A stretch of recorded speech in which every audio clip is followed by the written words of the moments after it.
sa ating Panginoon. Sapagkat ang thankfulness, yung mapagpasalamat, ay central yan sa pagiging alagad natin sa ating Panginoong Jesucristo. Ungratefulness, on the other hand, ay isang kasalanan at ang ugat po ng kasalanan ito ay ang kayabangan po ng tao. Ayon pa kay Jeremiah Burroughs, worship is not only doing what pleases God. Ang worship ay hindi lamang ang paggawa ng mga bagay na nakakapagbigay kaluhuran sa ating Panginoon, but also being pleased with what God does. So napakagandang point. Worship is not only doing what pleases God, but also being pleased with what God does. In other words, ang pagsamba po ng Iglesia ng Panginoon ay nag-i-include po ng pag-take delight at pagbigay pasalamat sa Kanya sa lahat ng mga bagay na binigay niya o ginawa niya sa ating buhay in all circumstances. According to our text, in everything give thanks, for this is the will of God. And everything includes even the heavy and dark providences sa ating buhay. Ang isang puso na thankful ay isang puso na sumasamba sa ating Panginoon. Ang isang puso na hindi nagpapasalamat sa Diyos, that kind of heart is incapable of worshiping God. At ang ungratefulness, yung hindi nagpapasalamat sa Diyos at ang kayabangan, they go hand in hand. Kung saan po meron yung isa ang kayabangan, yung isa ay tatabi sa Kanya. Pride and ungratefulness go together. So meron pong tatlong bahagi ang ating pagbubulay-bulay sa umagang ito. Una, our duty to give thanks. It is our duty to give thanks. Pangalawa, how shall we give thanks? Paano tayo magbigay pasalamat sa ating Panginoon? At pangatlo, why must we give thanks? Bakit kailangan magpasalamat tayo sa ating Panginoon? Dumago tayo sa unang punto, our duty to give thanks. Isang katungkulan po natin na kilalanin ang ginawa ng ating Panginoon at pasalamatan po natin ang ating Diyos sa lahat ng pagkakataon. Malinaw po ang imperative sa 1 Thessalonians 5:18, in everything give thanks, for this is the will of God. This is imperative. Ito ay utos. And have you not noticed na sa ating sarili, kahit tayo ay mananampalataya na meron tayong hinihingi sa Panginoon, we pray a lot, and we pray fervently, lalong-lalo na kung ang ating pangangailangan ay matindi. And then by the time na tinugunan ng Panginoon ang ating pangangailangan, hindi na napapansin na medyo mabagal tayong magpasalamat sa Panginoon. Saka na lang tayo nagpapasalamat after all of the ecstasies that we feel. Mga about 2 hours after, and then we feel guilty. Why is it that we are so slow to give thanks? God knows that, and that is the reason kung bakit binigay talaga ito ng utos, binigay bilang utos ng salita ng Panginoon. In everything give thanks, for this is the will of God. Because ang tendency po ng tao ay hindi po nagpapasalamat sa ating Panginoon. Pero pansinin po natin ang Colossians 1:3. Ito po ang lifestyle ni Apostle Paul. Sa kanyang buhay, we give thanks to God. Hindi lang si Pablo, kundi ang kanyang mga kasamahang manggagawa. We give thanks to God, the Father of our Lord Jesus Christ, praying always for you. Kaya ito po ay isang duty ng lahat ng mga mananampalataya na manalangin with thanksgiving. Kahit sa mga bagay na ating hinihingi, Philippians chapter 4, verse 6 and 7, hindi lang pala supplication lang ang ating gagawin. Philippians chapter 4, verse 6 and 7, hindi kinalimutan ni Apostle Paul dito with thanksgiving. Because prayer includes thanksgiving. Philippians chapter 4, verse 6 and 7. Ang sabi dito, huwag kayong mabalisa sa anumang bagay, kundi sa lahat ng mga bagay sa pamamagitan ng pananalangin at pagsamo. This is supplication. Na may pagpapasalamat ay ipaalam ninyo ang inyong mga kahilingan sa Diyos. Pagsisihan po natin ang ating mga puso na nagkulang sa pasasalamat.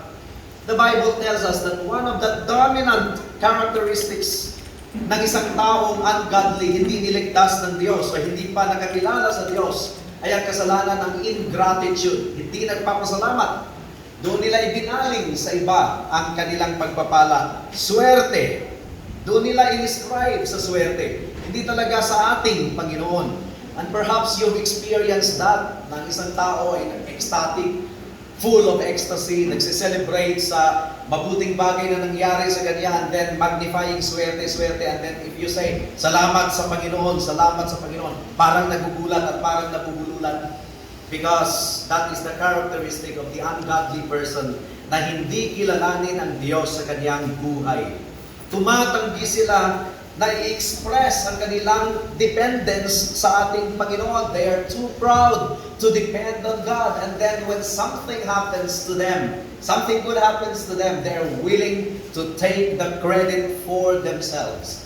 Far be it from any true Christian to act the same.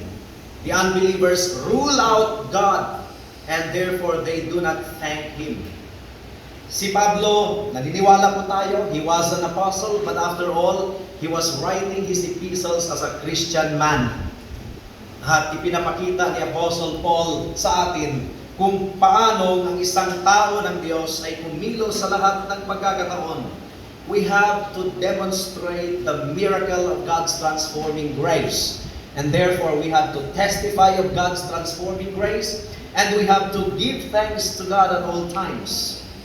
Ang bagong bagay, sariwang bagay na nanggagaling sa Diyos, yun na po ang pumuno sa puso ni Apostle Paul. Formerly, galit si Apostle Paul, namuhi siya sa mga Christians, galit siya sa iglesia, and he sought to destroy the Church of Christ, to annihilate the Church of Christ. Pero baliktad ngayon, ang kanyang puso ay punong-puno ng gratitude sa lahat ng ginawa ng Panginoon sa kanyang buhay. And if you notice, sa book of Colossians, si Pablo po ay isang Hudyo. Subalit, nagpasalamat siya sa Diyos para sa mga Gentiles, mga Colossians, na kaniyang sinulatan.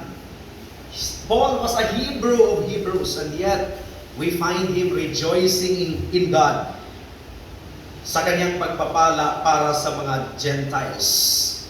And therefore, Christianity breaks boundaries from every tribe, every tongue, and every nation. And we are excited. Tayo ngayon, excited tayong kantahin yung thanks be to God na nagkulang tayo sa practice. And this is going to be our final practice and first performance. Either kung ano ang gagawin, saan ang iti-take ninyo, first performance or final practice. Pero pagdating po sa bagong langit at bagong lupa, we will all be praising God, and I believe that includes all perfect harmonies and melodies, lahat ng syncopations, lahat ng mga even seventh note, lahat na nandun, all of the beauty ay matitikman natin at that time. Hindi pa natin yan, maaaring sintunado ang ating performance ngayon, wag naman sana. Pero sa bagong langit at bagong lupa, we are excited from every tribe, every tongue, and every nation. At naniniwala po tayo na nagbibigay kaluguran sa Panginoon kung ating i-express ang ating gratitude sa Kanya. And therefore, sa prayer meeting natin for the last how many weeks ng December, ang first part ay hindi mawawala ang ating pag-pray para sa ibang gawain, pero ang second part and third part ay meron tayong mga ilang kapatiran na nais magbigay ng testimony, short testimony, at yun po ang ating ipag-pray. Colossians chapter 2 verse 6 and 7. Colossians chapter 2 verse 6 and 7. It pleases God when we respond to Him with thanksgiving. Ang sabi dito sa verse 6 and 7, therefore, as you have received Christ Jesus the Lord, so walk in Him, having been firmly rooted and now being built up in Him and established in your faith, just as you were instructed, and take note of this, overflowing with gratitude. Ito ba ang karakteristik ng ating buhay? We are overflowing with gratitude sa lahat ng ginawa ng Panginoon sa atin, lalong-lalo na sa ating kaligtasan. This should be the characteristic of our Christian life, that we are overflowing with gratitude. Colossians chapter 3 verse 17. Matinding problema din sa Colossians kasi may mga false teaching na nagsipag doon nakapasok doon sa church. Pero hindi kinalimutan ni Paul na magpasalamat. Whatever you do in word or deed, do all in the name of the Lord Jesus, giving thanks through Him to God the Father. Now, giving thanks is a description. Dito, hindi siya imperative, but it's a description. The command is do all to the glory of God, and the way we do all to the glory of God includes gratefulness and thanksgiving sa lahat ng ginawa niya sa atin. So, how do we feel when we see other people coming to faith in Christ? Of course, our hearts should be filled with praises and thanksgiving. And we have all the reason na saksihan po natin ito this year.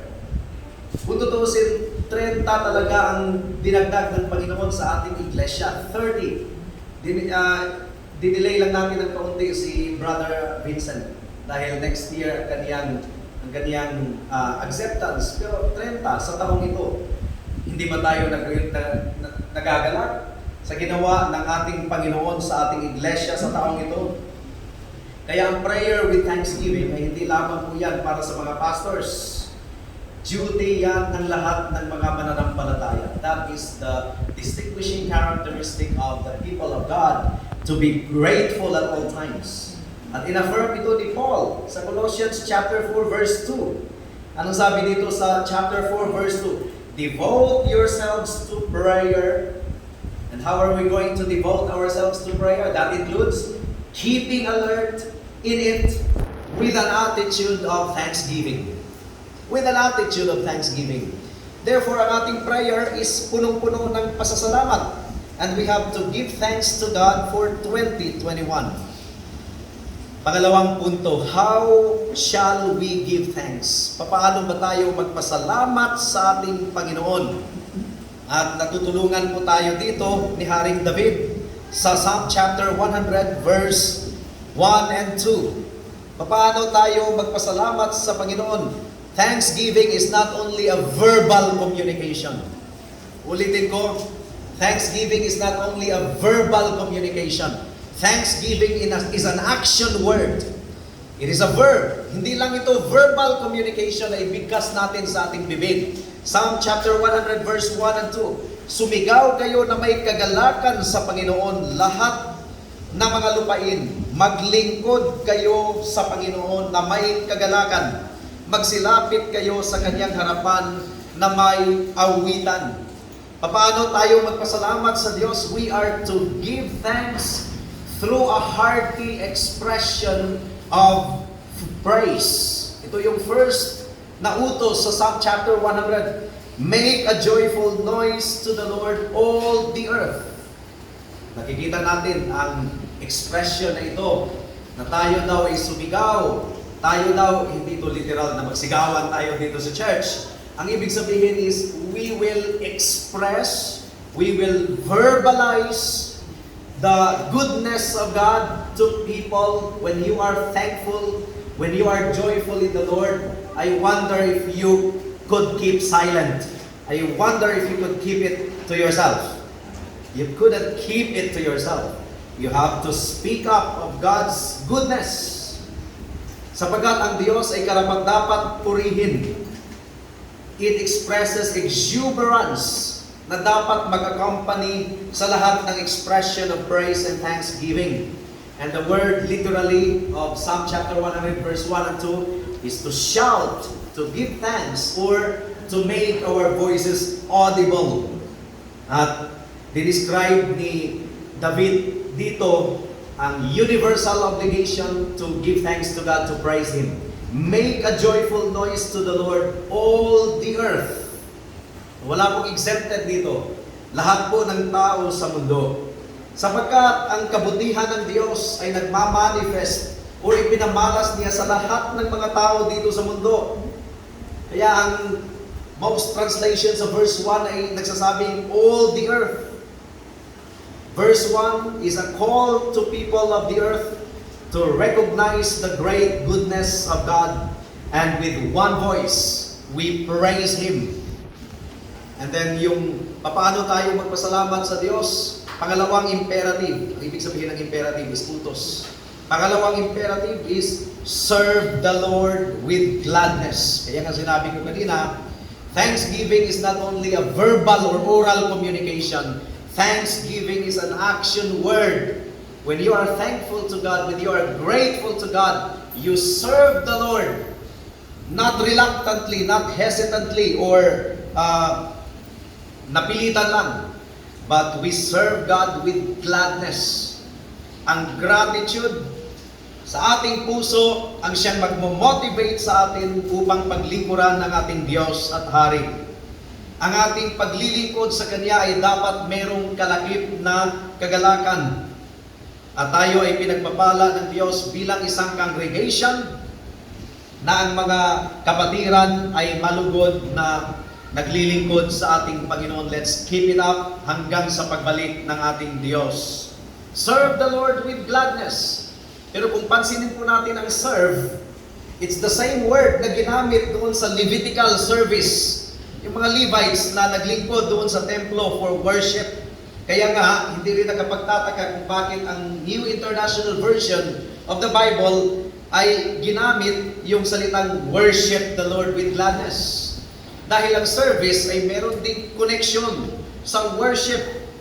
At lalong-lalo na sa ating kapanahunan ngayon, baka kayo ay nagtataka kung bakit ang tawag po natin sa ating Lord's Day gathering minsan ay worship service. Bakit merong kalakip na salitang service or paglilingkod? Because serving God is one of the visible manifestations of worship. Worshiping God, giving thanks to God is not only a verbal communication, but it is an active communication or active na engagement, mga kapatid, mga kaibigan. And this is the heart of Romans chapter 12 verse 1 na ating ialay ang ating sarili bilang handog sa Panginoon. This is the essence, service, and that is worshiping God. And then pangatlong imperative, nandyan po sa verse 2 pa rin, come before His presence with singing. Ito yung pangatlong expression ng ating pasasalamat sa Panginoon. We sing. At totoo yung hymno natin kinakanta, let us love and sing and wonder. Number 127, na ating kinakanta palagi, let us love and sing and wonder. Let us rejoice in the Lord our God. Joyful singing. Ang pagsamba na walang singing, actually ay hindi pagsamba kasi kahit wala tayong actual na singing, ang ating puso ay sinasabi ng New Testament na umaawit sa ating Panginoon, making melodies in your heart for the Lord. At ang pagkanta na walang gratitude ay hindi yan singing. That's why when we sing thanks be to God later, we have to sing it with gratitude, mga kapatid, mga kaibigan. At itong third imperative, naniniwala po tayo that it is a formal call to worship. Kasi sinasabi po na verse 4, Psalm chapter 100 verse 4, this is a formal call to worship. Psalm chapter 100 verse 4, ang sabi, magsipasok kayo sa kaniyang mga pintuan na may pagpapasalamat. So, saan ba itong magsipasok sa kaniyang pintuan? This is formal worship in the temple of the Lord our God. And in the New Covenant, this is formal worship of the gathered assembly. Public worship ay isang public display ng ating pasasalamat sa Panginoon. Kaya hindi po kapanipaniwala na tayo ay thankful to God at hindi tayo nag-engage ng mga public gathering of the church. So how should we express our thanksgiving to God? By coming joyfully before Him in full expression of self-sacrifice as He becomes the center of our lives. At pangatlo at panghuling punto, why must we give thanks to God? Well, simply because it is a command of God. 1 Thessalonians chapter 5 verse 18, in everything give thanks, for this is the will of God. And because it is a command, then we have to obey. It's a simple command from our King that requires simple obedience. Pero ang rason na binigay dito sa Psalm 100 verse 3 hanggang sa 5, Bakit tayo magpasalamat sa Panginoon? Theological ang reason nito. Sabi po sa verse 3, kilalanin ninyo na ang Diyos, ang Panginoon ay Diyos, siya ang lumalang sa atin at tayo'y sa Kanya. So why must we give thanks? Because He is our God. Know that the Lord, He is God. That is the fourth command actually. Know that the Lord is God. Siya ang ating Creator. Tayo'y Kanyang nilikha, hindi tayong lumalang sa atin. Ang ating buhay dito sa mundo ay isang biyaya na nanggagaling sa Diyos. Walang kahit anumang bagay dito sa mundo na nagbibigay sa atin ng karapatan na tayo po ay mag-exist. Actually, hindi kailangan ng Diyos ang creation. Hindi obligado ang Diyos na maglikha ng anuman at sino man. Perfect pa rin ang Diyos sa Kanyang sarili kahit hindi siya maglikha. He is a perfect God. Infinitely satisfied with Himself. Hindi obligado ang Diyos na likhain tayo or lalangin tayo. Pero, one of the attributes of God is He is the Creator. At ito yung pinakaunang versikulo na matatagpuan natin sa Bible. In the beginning, God created the heavens and the earth. But if God did not create, He still remained God.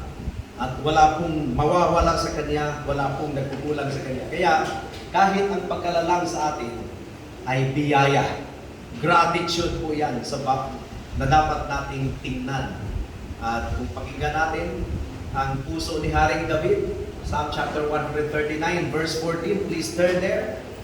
Ang pasasalamat, praise. Verse 14, ako'y magpapasalamat sa iyo sapagkat ang pagkagawa sa akin ay kakilakilabot at kamangha-mangha. Ito yung puso ni Haring David. Naunawaan niya. Ang iyong mga gawa ay kahanga-hanga at iyon ay nalalamang mabuti ng aking kaluluwa. Why should we give thanks to God? It is because of God's gracious character sa lahat ng mga tao, whether believer or unbeliever. Verse 4, enter into His gates with thanksgiving and His courts with praise. Be thankful unto Him and bless His name. Bakit? For the Lord is good. Binigay po ang rason. His mercy is everlasting and His truth endures to all generations. Dahil sa kabutihan po ng ating Panginoon, sa lahat ng mga tao, at alam po ninyo, yung goodness na ito, yun ang ginamit ng Septuagint sa pag-translate sa Romans chapter 2 verse 4. Please turn there.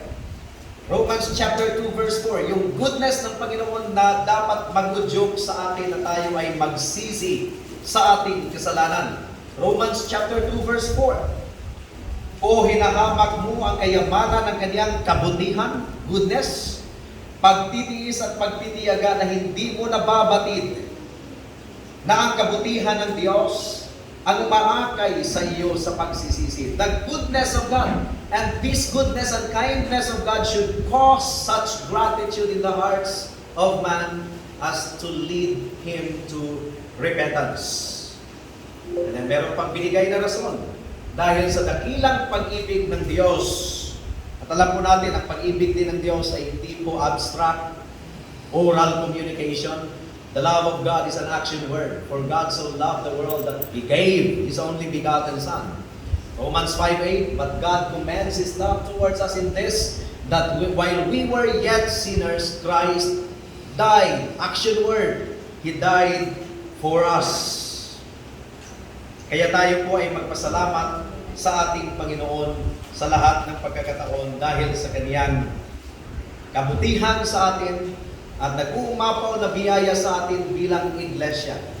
At sana po ay we count the blessings sa year 2021. And when we count the blessings, it's okay to filter out. All of the negatives will be filtered out. Huwag po natin gayahin si Elijah na this day siya ay victorious. Elijah, he displayed the power of God. And then nakatanggap lang ng banta mula kay Jezebel na filtered out na lahat ng positive at doon na siya nag-dwell sa negative. So sana po ay hindi po yan mangyari sa atin. Sabi po ni Charles Spurgeon, a changeable God would be a terror to the righteous. Ang Diyos ay hindi nagbabago. Hindi nagbabago ang ating Diyos. They would have no sure anchorage. And amid a changing world, they would be driven to and fro in perpetual fear of shipwreck. Kaya magpasalamat tayo sa Diyos dahil He is the same yesterday, today, and forever. Hindi po siya nagbabago. And that is our security. Kasi kung ang Diyos ay nagbabago, napaka-insecure tayo niyan. Yun ang gods and goddesses ng mga Greek people. Mythology. Diba? Si Zeus, mamanipulate ni sino ba yung equivalent ni Minerva? Sino yung Minerva ba yun? Diana. Diana is the Roman equivalent. I think it's Minerva. Yung sa Athena pala. Athena, sorry. Nakalimutan na natin yung ating So, gayang i-manipulate ni Athena, si Zeus, at kung ano-ano pa, yung mga gods and goddesses ay merong mga human characteristics na pabago-bago, changeable. And that's not the kind of God that we serve. Now, sa Romans chapter 1, verse 21, para ito sa mga kaibigan natin na wala pa sa Panginoon, na sa kabila ng ginagawa ng Panginoon sa kanilang buhay, ay hindi magawang magpasalamat sa ating Panginoon. Know for sure na ang thanklessness ay isa sa dahilan kung bakit ang puot ng Diyos ay nahahayag mula sa langit laban sa lahat ng kasamaan at kalikuan ng mga tao. Romans 1:21. At ang hindi pagpapasalamat ay isang batayan, isa sa mga batayan sa paghahatol ng Diyos sa araw ng paghahatol. Nasabi dito, sapagkat kahit kilala nila ang Diyos, siya ay hindi nila niluwalhati bilang Diyos, ni pinasasalamatan man. Thanklessness is one of the basis of God's judgment sa mga masasama sa araw ng paghahatol. The failure to give thanks to God is one of the reasons kung bakit ang puot ng Diyos ay nahayag mula sa langit. Bakit ang failure to give thanks to God ay tinuturing na kasuklam-suklam sa harapan ng Diyos? Maaring ituring mo ito, kaibigan, bilang isang menial sin lamang or maliit na bagay, sin of omission. But in the context of Romans chapter 1, binanggit ni Pablo ito bilang kabahagi ng kanyang pagpapaliwanag para sa puot ng Diyos na nahahayag mula sa langit laban sa lahat ng kalikuan at kasamaan ng mga tao. So what's the big deal about failing to give thanks to God? Because in its essence, ingratitude is a rejection of God. Ingratitude is a rejection of God. Ito ay rejection sa Kanya bilang Creator and Ruler of everything. Ito ay rejection sa ating Panginoon bilang Giver of life, bilang Giver of every blessing. Whether expected blessing or unexpected, whether pleasant blessing or painful blessing, kahit sa tayo ay nabagyuhan or andun sa kulungan, si Pablo mismo, nakita natin ito sa kanyang buhay, kahit nandun sa kulungan si Pablo, binartulina pa at nakatanikala pa si Paul, but he rejoiced. Paul and Silas, doon sa kulungan, he rejoiced, and he even exhorted the Philippians to rejoice with him. At in-exhort ni Paul ang mga kapatiran na magpasalamat sa lahat ng pagkakataon. Believers, naniniwala po tayo na meron tayong thankful spirit because we recognize that whatever we have, anuman ang kalagayan po natin ngayon, ang lahat po ay nanggagaling sa ating Diyos para sa kanyang kaluwalhatian at para sa ating kabutihan. At pinupoint ni Pablo ang ingratitude as the root, ugat po ng lahat ng problems sa Corinthian church. Diba ang Corinthian church ay isa sa problematic churches? 1 Corinthians chapter 4 verse 7. There is a strong implication ng ungratefulness ang root ng problema doon sa Corinth. what do you have that you did not receive? Problema sa kayabangan ng mga taga-Corinto. Pinagmamayabang nila ang meron sila. So, Paul asked a rhetorical question. And the implication is clear. Nagmayabang sila. So sabi ni Paul, what do you have that you did not receive? If then you received it, why do you boast as if you did not receive it? Diba? Why do you boast as if you did not receive it? Meaning to say, why did you boast as if nanggagaling yan sa inyo at hindi ninyo yan tinanggap mula sa Diyos?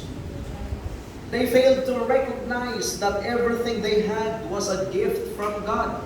And instead, ang Corinthian church ay naging prideful and boastful.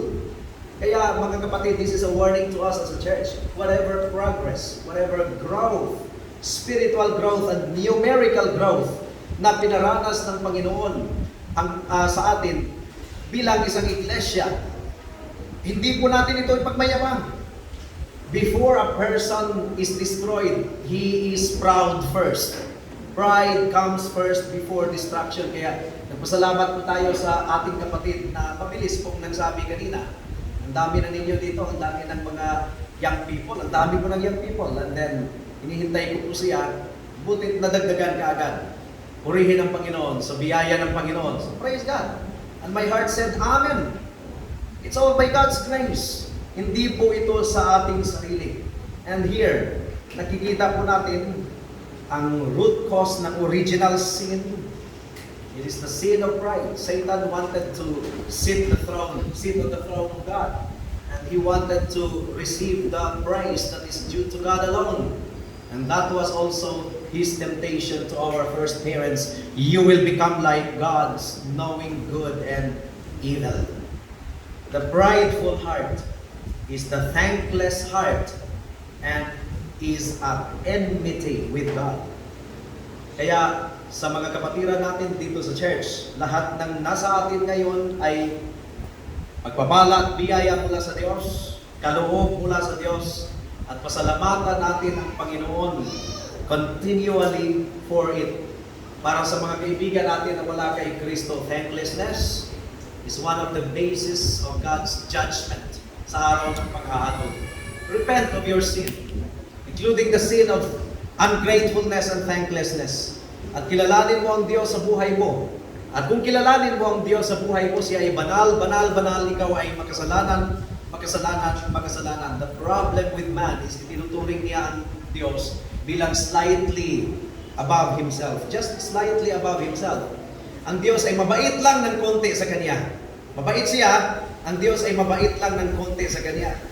But the language of the scriptures is, all have sinned and fall short of the glory of God. Ang kabanalan ng Diyos at kasalanan mo, kaibigan, ay hindi po masukat ang agwat nito.